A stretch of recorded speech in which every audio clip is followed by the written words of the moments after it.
intervenção federal. E para isso, escolhi a Bahia.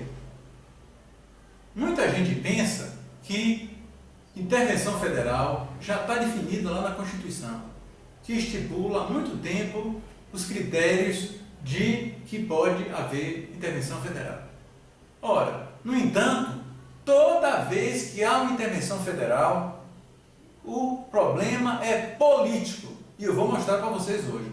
Escolhi duas intervenções federais para nós discutirmos aqui hoje. A primeira intervenção federal que nós vamos discutir foi a que aconteceu em 1912, há 100 anos atrás. Naquela época, brigavam na Bahia os grupos de Rui Barbosa e JJ Seabra, que acabou de dar o nome da Baixa dos Sapateiros. Há 2 anos antes, tinha havido eleições presidenciais e o Rui Barbosa concorreu pela oposição contra Hermes da Fonseca, irmão de Deodoro da Fonseca. Político, como vocês sabem, é sempre todo mundo amigo de família. Então, Rui Barbosa perdeu a eleição, mas mantinha força aqui no estado. Quando se aproximaram as eleições estaduais, o grupo de Rui Barbosa, que controlava o governo do estado, percebeu que ia perder as eleições para Seabra.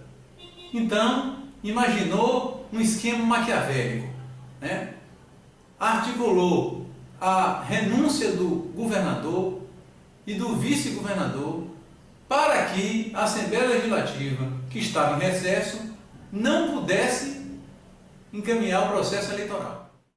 Aí assumiu o presidente da Assembleia Legislativa, Aurélio Viana, que era ligado ao grupo de Rui. Ora, o que aconteceu? O grupo de Seabra, ciente da manobra, colocou a população na rua para protestar contra a situação e entrou na Justiça Federal exigindo a manutenção do calendário eleitoral. Os partidários de Seabra ganharam o processo federal, mas os de Rui não se conformaram e o governador Aurélio Viana entrou na Justiça Estadual e conseguiu uma decisão totalmente diferente da Justiça Federal. E aí, aplica-se a decisão da Justiça Estadual ou da Justiça Federal? Roda ou desce! Roda ou desce! Roda ou desce! Roda ou desce!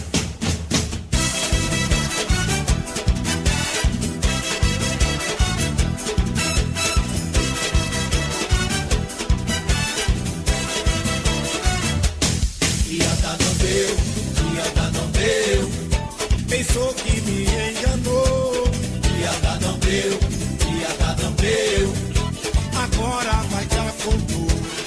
Durante algumas semanas, esse foi assunto de rua, onde manifestações de lado a lado exigiam ou a manutenção ou o adiamento das eleições, com muito maior participação popular do lado de manter o calendário eleitoral. O presidente da República não perdeu a ocasião para afrontar seu adversário 2 anos atrás e interviu na Bahia, mandando o comando militar ameaçar de usar força para garantir a determinação do juiz federal. O comandante do Exército compareceu ao Palácio intimando o governador Aurélio Viana de cumprir as resoluções federais. Chegou a dizer que só esperava até o outro dia, pela manhã, para que isso fosse determinado. Após algumas negociações sem solução, mandou bombardear o centro da cidade de Salvador. O Forte do Mar, o Forte São Marcelo, e o Quartel do Barbário despejaram inúmeras bombas. Canhões se voltaram contra a cidade de Salvador, praticamente destruindo parte do centro histórico, ali em volta da Praça Municipal. O arquivo público, que funcionava na Biblioteca Municipal, foi totalmente destruído e incendiado. O Palácio do Governo foi parcialmente destruído e, posteriormente, saqueado por uma multidão. Até o quartel da PM, nos barris, acabou sendo atingido. Inúmeros populares morreram no processo. No outro dia, vários corpos foram achados na Baía de Todos os Santos.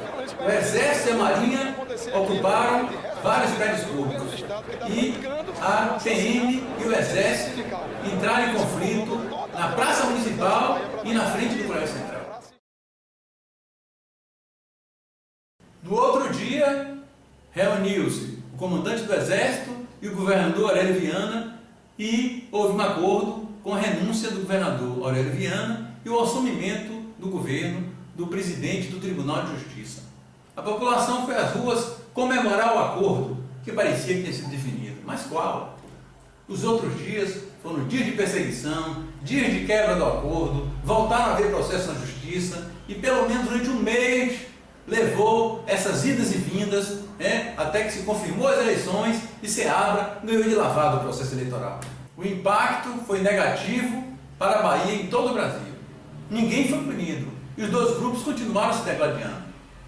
Tiraram o sofá da sala e tudo ficou como antes no quartel de Abrantes. E não é que as elites baianas não aprenderam a lição?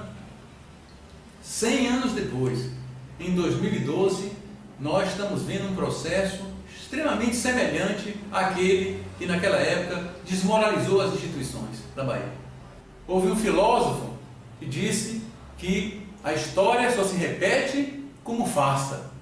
E tudo leva a crer que hoje na Bahia nós estamos enfrentando uma dessas farsas. Eu entendo que nesse momento de crise nacional é absolutamente pertinente que a corporação dos policiais militares, que deve estar a serviço do conjunto da sociedade e não necessariamente de um viés ou de uma matiz da política local, tem todo o direito de reivindicar melhorias salariais.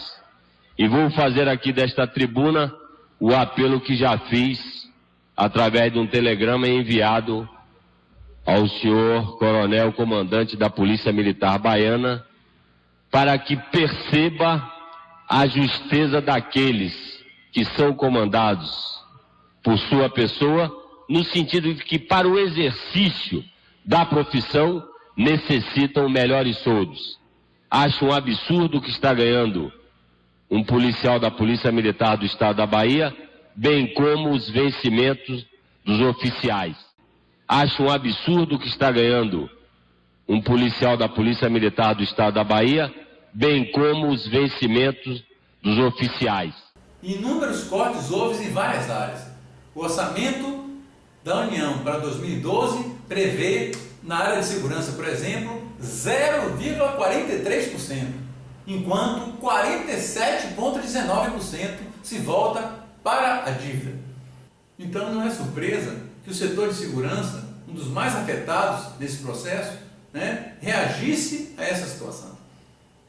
Os bombeiros no ano passado, do Rio de Janeiro, já deram uma demonstração heróica, foram para ruas, ocuparam quartéis e tiveram um papel importante na sua luta com a campanha salarial no Rio de Janeiro.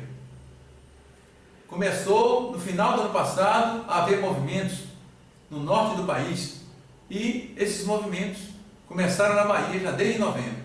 Qual foi a reação do governo do Estado?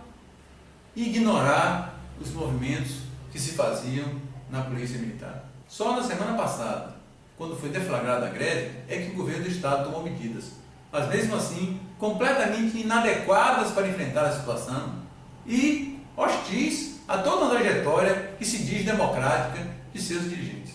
O governo, nesta greve, agiu de forma a suspender as garantias constitucionais na Bahia. Juízes declararam a greve, que é o direito constitucional, ilegal. O Ministério Público mandou lacrar a sede da Associação dos Policiais. A mídia local agiu de forma a agradar o governador através de um processo de autocensura. Só nos últimos dias, quando a greve mostrou ser muito forte, é que foram divulgados, mesmo assim de forma parcial, um pouco do que acontecia no movimento. Mas faltava um gesto deslocado do governo do Estado que ultrapassou todas as medidas. Foi o pedido do governador Jacques Wagner à presidenta Dilma para a intervenção federal na Bahia.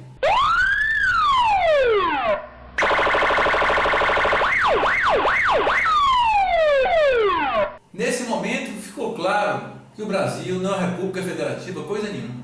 A Bahia pouco importa, ao concerto nacional, na medida que a presidenta, que devia, por lei, mandar a comunicação do decreto de intervenção federal na Bahia para o Congresso Nacional, em 24 horas, não fez isso. E o Congresso Nacional nem sequer protestou em relação a isso.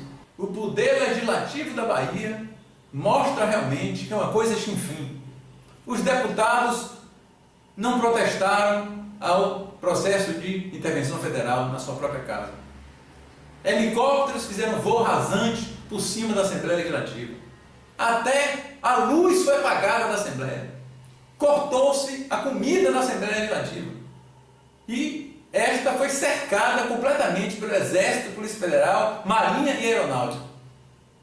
Até alguns deputados que lá compareceram nem sequer puderam entrar. Enquanto gravavam esse programa, havia negociações para o fim do movimento.